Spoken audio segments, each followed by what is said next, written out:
주 예수님의 은혜와 평강이 함께 하시기를 빕니다. 지금은 사순절 기간입니다.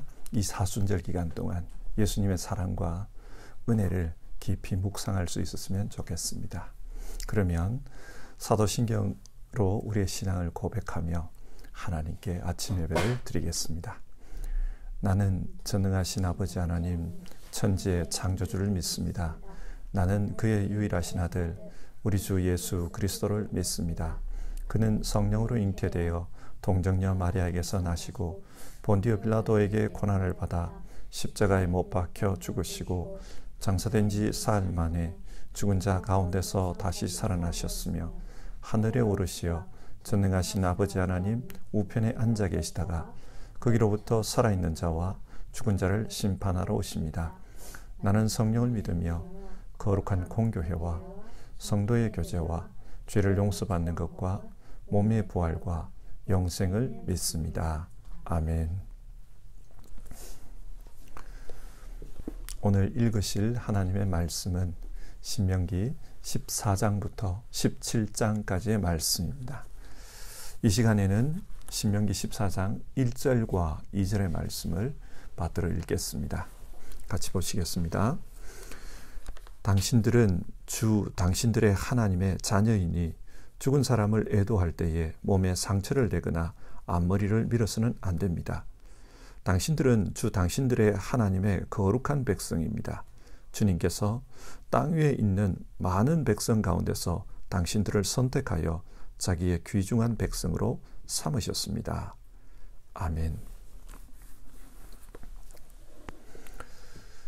숲속을 걸을 때 눈앞에 있는 나무만 보고 걸으면 길을 잃기 쉽습니다.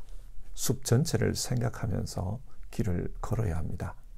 그처럼 성경 읽기도 부분적인 것에 집착하다 보면 전체의 흐름과 메시지를 잊어버리기 쉽습니다. 그래서 항상 전체 내용이 무엇을 말하고 있는가 그것을 생각하며 읽어야 합니다. 지금 우리가 읽고 있는 신명기의 말씀은 이스라엘 백성이 약속의 땅에 들어가면 어떻게 살아야 하나 그 문제에 대한 말씀입니다. 하나님은 이 땅에 하나님의 뜻이 이루어지는 하나님 나라가 임하기를 원하셨습니다. 하나님 나라, 이것은 성경 창세기부터 요한계시록까지 모든 말씀을 관통하는 주제입니다. 하나님은 이 나라를 이스라엘을 통해 먼저 이 땅에 보여주기를 원하셨습니다. 그래서 그 이스라엘에게 약속의 땅에 들어가면 이렇게 살아라. 그것에 대해 말씀하고 있습니다. 우리 역시 이 땅에서 하나님 나라가 이루어지기를 소망하며 사는 사람들입니다. 그래서 이 신명기의 말씀을 통해 우리는 이 땅에서 어떻게 살아야 하나 그 문제를 생각해 보도록 합시다. 그리고 이 문제를 생각하면서 신명기의 말씀을 계속 읽었으면 좋겠습니다. 오늘 말씀을 함께 보겠습니다. 첫 번째로 하나님은 거룩하게 살라 그렇게 말씀하십니다. 약속의 땅에 들어가면 거룩하게 살라고 합니다. 왜 거룩하게 살아야 하는가? 1절을 보시면 당신들은 당신들의 하나님의 자녀이니 하나님의 자녀이기 때문에 거룩하게 살라고 합니다. 그리고 2절 당신들은 당신들의 하나님의 거룩한 백성입니다. 하나님의 백성이기 때문에 거룩하게 살아야 한다고 합니다. 왜 하나님의 백성은 거룩해야 합니까? 하나님은 이스라엘 백성과 언약을 맺으셨습니다. 하나님과 이스라엘은 하나로 묶인 것입니다. 그래서 하나님이 거룩하신 것처럼 그의 백성도 거룩해야 합니다. 여러분, 거룩이라는 것이 무슨 말입니까? 거룩이라는 말은 구별되었다 그런 뜻입니다. 그러므로 이 세상에 살더라도 세상 사람들과 같은 땅에 살더라도 세상 사람들과는 구별된 삶을 살아야 한다 그 뜻입니다. 똑같이 살면 안 됩니다. 그래서 하나님은 성경을 통해 어떻게 사는 것이 구별된 방법으로 사는 것인지 그것에 대해 이야기해 주십니다. 먼저 1절, 사람이 죽었을 때에 이방인의 애도하는 방법으로 애도하면 안 된다. 그런 말씀을 해 주십니다. 인간에게 죽음은 가장 슬픈 일입니다. 죽음이 슬픈 이유는 그것으로서 모든 것이 끝났다고 생각하기 때문입니다. 그러나 하나님의 백성은 부활을 믿습니다. 죽어도 그것이 끝이 아닙니다. 그러므로 세상 사람들처럼 그렇게 슬퍼하면 안 된다. 세상 사람들이 애도하는 방식으로 애도하면 안 된다. 그렇게 말씀합니다. 이어서 3절에서 21절을 보면 먹을 수 있는 음식과 먹어서는 안 되는 음식에 대해서 말씀해 주고 있습니다. 사람의 정체성을 형성함에 있어서 음식은 굉장히 중요한 요소입니다. 예를 들어 지금 한류 바람이 전 세계적으로 불고 있습니다. 이 한류가 유행을 하면서 한국 음식이 아주 인기를 끌고 있습니다. 여러분, 사람들이 왜 한국 음식에 관심이 있을까요? 사람들이 한국 음식에 관심이 있는 이유는 한국 사람들의 따뜻한 마음, 그리고 한국인의 정, 그런 것을 이 음식을 통해 느낄 수 있기 때문입니다. 비교해서 생각해 보면 이해가 잘 됩니다. 서양 사람들이 먹는 음식은 대부분 차갑습니다. 빵은 차가운 경우가 많지 않습니까? 그리고 서양인의 음식 중에는 인스턴트 음식이 많아요. 정성을 들이지 않아도 쉽게 만들어 먹을 수 있는 그런 음식이 많습니다. 하지만 한국인의 그 밥상은 달라요. 한국인의 밥은 따뜻합니다. 식으면 맛이 없어요. 따뜻해야 합니다. 또 반찬 하나하나에 정성을 들여야 그래야 온전한 밥상이 마련이 됩니다. 그러다 보니 이 음식을 먹다 보면은 따뜻한 정을 느낄 수 있고 또 한국인들의 그 따뜻한 마음을 느낄 수가 있습니다. 이처럼 음식은 그 민족의 성품과 연관이 있습니다. 그래서 하나님은 먹는 음식도 구별하라고 합니다. 이런 음식을 먹고 이런 음식은 먹지 말라. 무슨 말입니까? 거룩하라는 겁니다. 이런 음식을 먹으면서 거룩하게 살아야 한다. 하나님의 백성은 비록 이 땅에 살지만 하늘나라 백성으로 살아가야 합니다. 그래서 성경은 우리의 시민권은 하늘에 있다. 그렇게 가르칩니다. 그러므로 이 땅에서 살아갈 때 하늘나라 백성으로서 구별된 삶을 살아라. 비록 몸은 이 땅에 있지만 하늘나라 백성임을 기억하고 구별된 삶을 살아라. 하나님은 우리에게 그것을 말씀해 주십니다. 두 번째로 하나님은 약속의 땅에 들어가거든 사랑하면서 살아라. 그렇게 말씀합니다. 신명기 14장 22절 이하에서는 11조에 대한 말씀이 나옵니다. 여러분, 하나님께서 왜 11조를 드리라고 합니까? 우선은 모든 것의 주인이 하나님임을 인정하며 살라. 그 뜻입니다. 예를 들어 레위기 25장 23절을 보면 땅은 하나님의 것이다. 그렇게 말씀합니다. 땅은 하나님의 것이다. 그렇다면 우리 모두는 하나님의 땅을 빌려서 살고 있는 것입니다.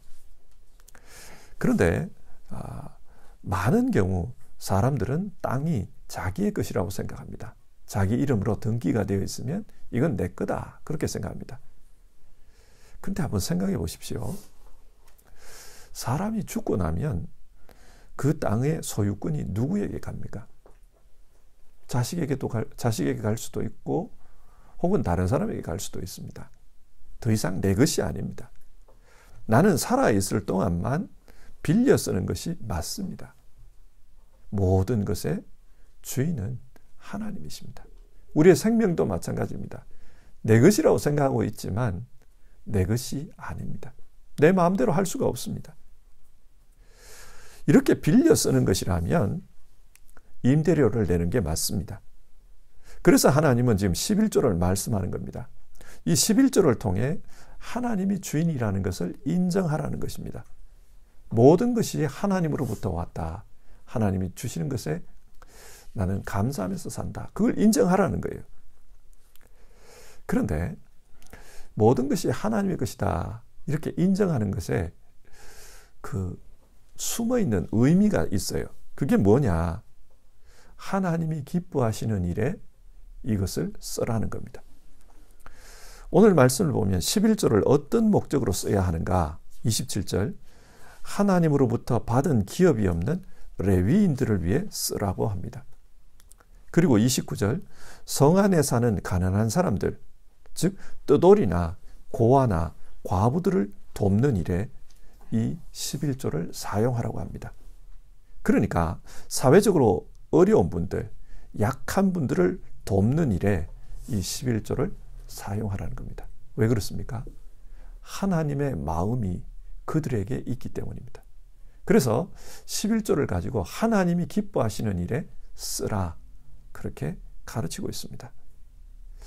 이어서 15장을 보면 안식년에 대한 이야기가 나옵니다. 안식년이 되면은 빚진 사람들의 빚을 면제해 주어야 한다. 그 말씀이 나옵니다. 물론 모든 빚을 면제하라는 게 아니라 빚을 갚을 능력이 없는 사람들의 빚을 면제해 주라는 뜻입니다. 그래서 15장 4절 당신들 가운데 가난한 사람이 없게 하십시오. 그런 말씀이 나옵니다. 자, 이 안식년을 명령하신 이유는 하나님의 참 뜻은 그 안식년을 통해 종들을 그 안식년을 통해 빚진 자들을 빚으로부터 풀어주라는 것입니다. 그 빚에 억눌리지 않도록 해주라는 거예요. 그리고 15장 12절 안식년이 되면 섬기던 종들도 풀어주라고 합니다. 그래서 더 이상 종으로 살지 않고 자유인으로 살 수 있도록 풀어주라. 여러분, 하나님은 지금 이런 제도들을 통해서 무엇을 말씀합니까? 11조를 통해서 사회적으로 기업이 없는 사람들, 약한 사람들을 도우라고 했습니다. 또 안식년 제도를 통해서 빚진 자들을 풀어주라. 종되었던 사람들을 풀어주라. 그 말씀을 합니다. 이것은 장차 오실 우리 예수 그리스도를 예비하는 일이기도 합니다. 주님이 오셔서 우리를 죄로부터 해방해 주십니다. 또 우리의 약함으로부터 우리를 지켜주십니다.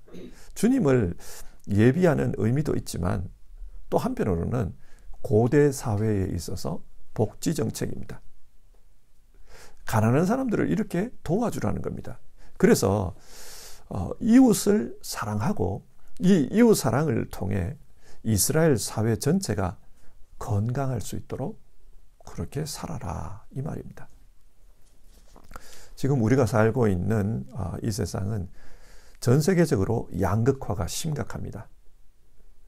그래서 빈익빈 부익부 이 현상이 점점 극단화되고 있어요. 한국 같은 경우 OECD 국가 중에 불평등도가 3위라고 합니다. 그리고 노인 빈곤은 1위라고 해요. 양극화가 굉장히 심각하다는 말입니다.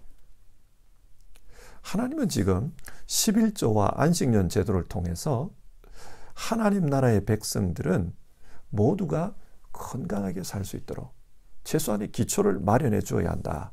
그게 11조와 안식년 제도다. 그렇게 말씀해 줍니다.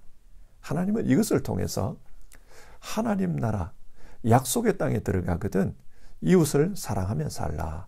그것을 가르치고 있습니다. 세 번째로 하나님은 약속의 땅에 들어가면 기뻐하며 살라고 합니다. 기뻐하며 살아야 될 이유가 어디에 있는가? 그것은 하나님의 소유된 백성이기 때문입니다.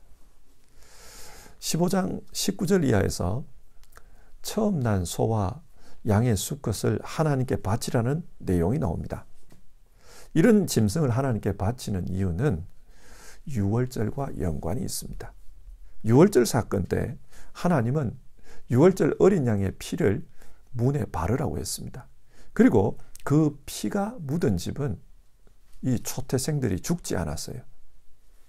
짐승의 초태생도 죽지 않았고 자녀의 초태생도 죽지 않았습니다. 그러나 이 피가 없는 이집트에는 짐승도 사람도 다 죽었습니다. 이 사건을 통해서 하나님은 이 어린 양의 피를 통해 이 초태생들, 하나님의 장자된 이스라엘을 샀다는 겁니다. 하나님의 소유가 되었다는 겁니다. 이제는 하나님의 소유가 되었으니 기뻐하라, 그렇게 말씀합니다. 오늘 말씀을 보면 이 초태생들을 하나님께 바친다. 바치는 게 어떻게 바치는 겁니까? 물론 제물로 바치는 거죠. 그런데 바친 다음에 그 제물을 하나님 앞에서 온 가족이 함께 나누어 먹으라고 합니다. 이런 예배를 통해서 기뻐하면서 음식을 같이 먹는 겁니다. 그리고 만약에 초태생으로 태어난 짐승인데 이게 흠이 있어서 하나님께 바칠 수 없다. 그러면 어떻게 해야 되는가? 온 마을 사람들이 함께 모여서 그 짐승을 잡아 잔치를 하라는 거예요. 여기 강조점은 함께 나누어 먹으면서 기뻐하라는 겁니다.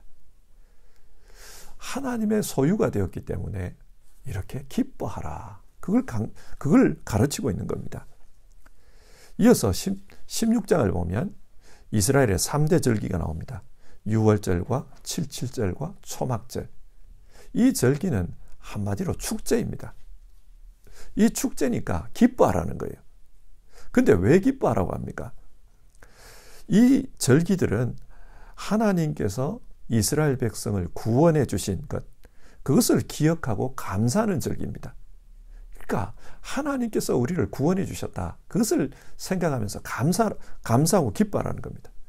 또 동시에 이 절기는 이스라엘의 농사와 관련이 있습니다. 뿌린 곡식이 잘 자라고 있다. 그걸 기뻐하는 것. 또 첫 수확에 대해서 감사하고 기뻐하는 것. 그게 77절이죠. 그리고 마지막 수확에 대해서 감사하고 기뻐하는 것. 그게 초막절입니다. 이처럼 하나님께서 지금도 우리와 함께 하신다. 과거에 출애굽 때도 함께 하셨고 지금도 함께 하시면서 우리를 지켜주시고 또 우리를 먹여주신다. 이것을 생각하며 기뻐하라는 거예요. 하나님이 함께 하신다. 우리가 하나님 소유되었다. 그걸 기뻐하라는 겁니다. 데살로니가 전서에서 바울사도는 이런 말을 합니다. 항상 기뻐하십시오. 쉬지 말고 기도하십시오. 모든 일에 감사하십시오. 이것이 그리스도 예수 안에서 우리를 향하신 하나님의 뜻입니다. 그렇게 말합니다. 하나님의 뜻은 자기 백성이, 하나님의 자녀들이 기쁨으로 사는 것입니다. 하나님은 우리가 기쁘게 살기를 원합니다. 구원받은 사람이 슬퍼하면서 우울해하면서 사는 걸 원치 않습니다. 우리는 구원받았다. 하나님께서 우리와 함께 하신다. 우리는 하나님의 자녀다. 이 사실을 기억하고 기뻐하면서 살라. 그것을 가르치고 있습니다. 네 번째로 약속의 땅에 들어가거든 정의를 추구하면서 살아야 한다. 하나님은 그렇게 가르치십니다. 16장 18절 이하에서는 재판할 때 공정하게 재판해야 한다. 그것에 대해서 말씀합니다. 재판할 때 뇌물을 주고받으면 안 된다고 해요. 그리고 이 재판을 할 때 혹시라도 억울한 일이 생기지 않도록 조심해야 한다. 그 말씀도 합니다. 혹시 사형에 처해야 할 그런 판결이 내려지면 한 명의 정인으로 사형 판결을 내리지 말라 그래요. 적어도 두세 사람의 정인이 있을 때 사형 판결을 내리라고 합니다. 그리고 사형을 집행할 때도 정인이 먼저 돌로 치라고 합니다. 여러분 생각해 보십시오. 내가 정인이 되어서 누군가를 죽입니다. 그런데 나 때문에 그 사람이 죽습니다. 만약 그것이 거짓 증거라면 이 사람은 평생 괴로워하면서 살 수밖에 없습니다. 이 말은 재판을 할 때 함부로 하지 말라는 거예요. 공정하게 해라. 억울한 일이 없도록 해라. 그것을 강조하고 있습니다. 그리고 17장 14절 이하에서는 왕을 세우는 문제에 대해서 교훈하고 있습니다. 왕은 한 사회의 최고 권력자입니다. 그런데 이 왕은 스스로 왕이 되어서는 안 되고 하나님께서 지명하신 분, 선택하신 분만이 왕이 될 수 있다고 합니다. 또 외국인은 될 수 없다고 해요. 한번 생각해 보십시오. 이스라엘에서 외국인이 왕이 된다. 어떤 경우입니까? 이것은 정략 결혼이나 혹은 이스라엘이 외국에게 정복당했을 때나 가능한 일입니다. 따라서 이런 폭력과 또 이런 권모술수에 의해서 왕을 세워서는 안 된다. 뿐만 아니라 왕은 말을 많이 두면 안 된다 그래요. 말이 상징하는 것은 군사력입니다. 즉 자기의 권력, 군사력을 의지해서 왕이 되어서도 안 된다. 또 많은 아내를 두어서도 안 된다. 정략 결혼을 많이 해서 안 된단 말이죠. 또 금과 은을 많이 두어서도 안 된다. 사치와 향락을 부려서도 안 된다. 대신에 왕은 늘 하나님의 율법책을 가까이 두고 하나님의 뜻대로 통치하는 사람이어야 한다. 이것을 말씀합니다. 이 말씀을 통해 하나님께서 이야기하시는 것은 이스라엘의 정치가 정의로워야 한다는 거예요.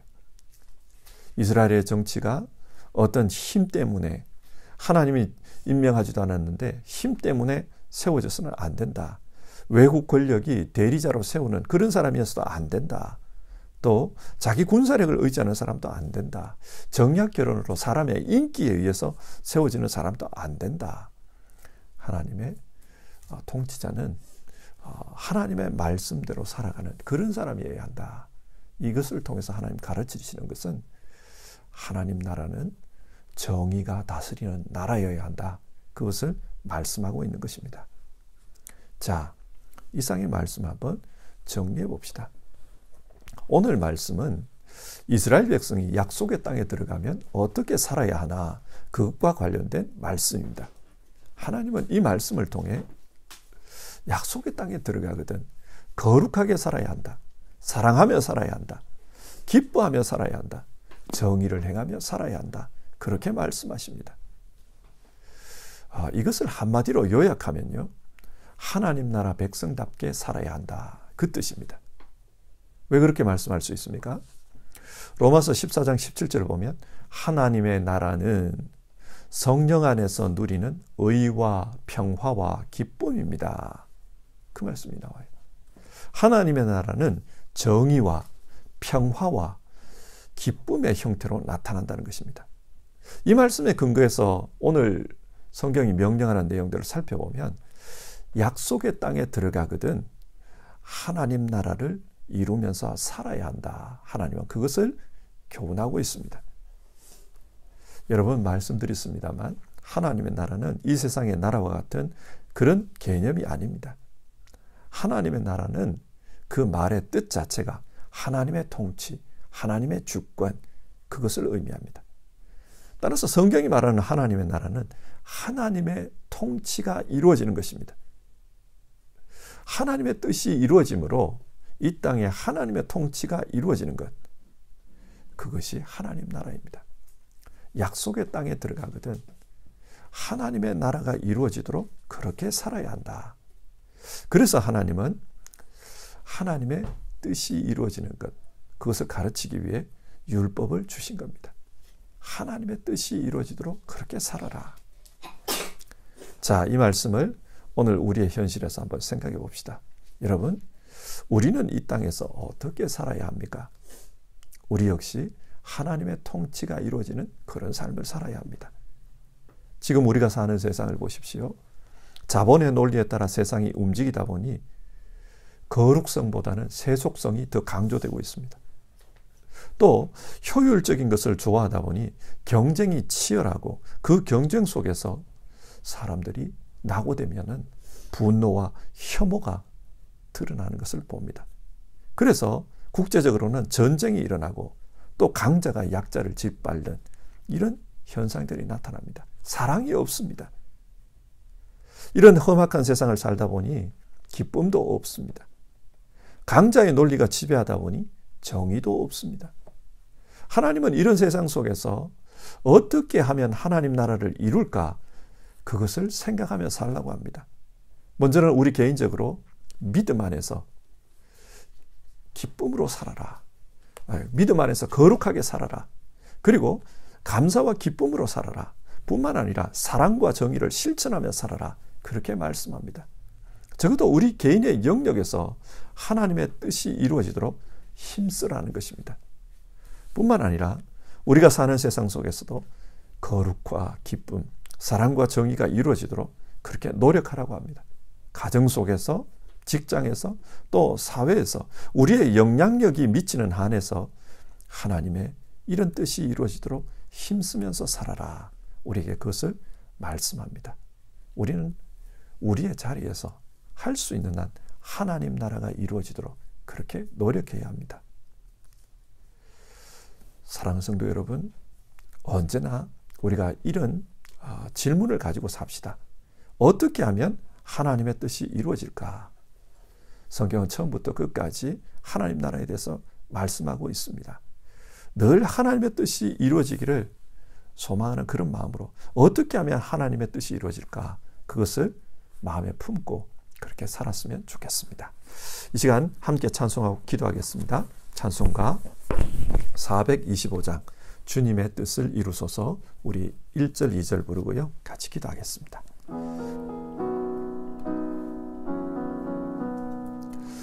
주님의 뜻을 이루소서, 고요한 중에 기다리니 진흙과 같은 날 빚으사 주님의 형상 만드소서.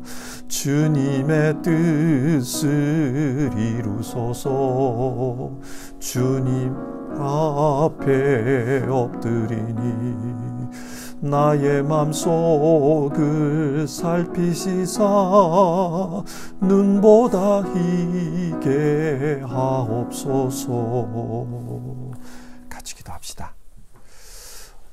오늘 말씀을 생각하면서 기도합시다. 하나님은 우리 삶 가운데 거룩한 삶, 사랑의 삶, 기쁨의 삶, 정의의 삶이 이루어지기를 원하십니다.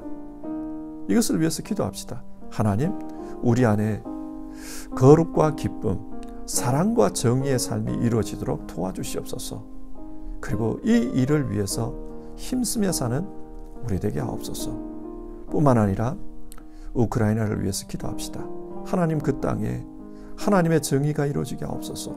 하나님의 사랑이 임하게 하옵소서. 평화가 임하게 하옵소서.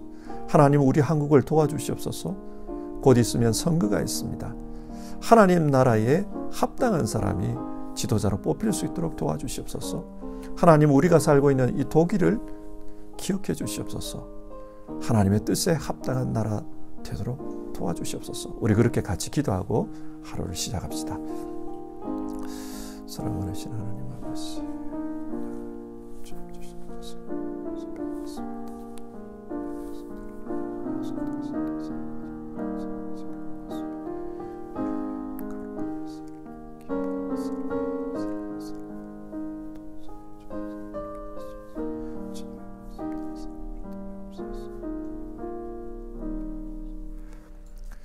하나님, 오늘 주신 말씀을 통해서 우리는 어떻게 살아야 하는가, 그 문제를 생각해 보았습니다.